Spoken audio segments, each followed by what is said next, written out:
Welcome to our channel. Today we how to log into Fidelity stock trading app, fast access step by step clearly. Open the Fidelity stock trading app on your device. On the home screen, locate the login button. Tap on the login button to proceed. You will be directed to the login page. Enter your username in the designated field. Now, move to the password field. Type in your password carefully. Ensure that the caps lock key is off, as passwords are case sensitive.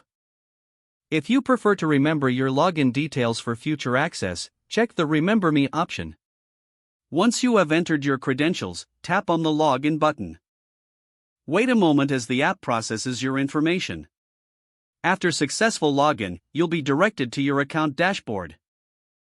From here, you can access your portfolio, market insights, and trading options.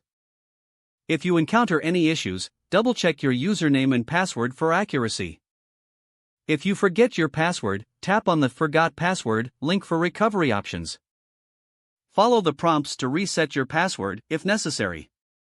Once logged in, feel free to explore the app's features for stock trading. You're now ready to manage your investments efficiently. If the page does not load, refresh the browser or try again in a private or incognito window. Make sure you are using the correct email address, then retype it carefully to avoid small typos. If your password is not accepted, use the reset option and create a new strong password you can remember. Check your spam folder for verification or security emails, then complete any requested confirmation steps. Enable two-factor authentication if available to improve account security and reduce unauthorized access risk. After signing in, review your profile details so your contact information and settings are accurate and current. If you see an error message, note it down and try again after restarting your device and internet. Log out when you finish, especially on shared devices, to keep your account and payment information secure. If the page does not load, refresh the browser or try again in a private or incognito window.